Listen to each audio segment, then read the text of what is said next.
mga paps, good day sa inyo. Ito yung update sa PC Yamaha natin.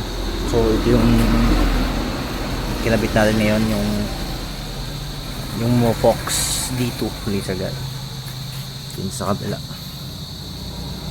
Then nalagyan ko siya ng on dito, yung switch nya nilagay ko dito. Tapos ito yung main nya, pakita ko sa inyo. Ito.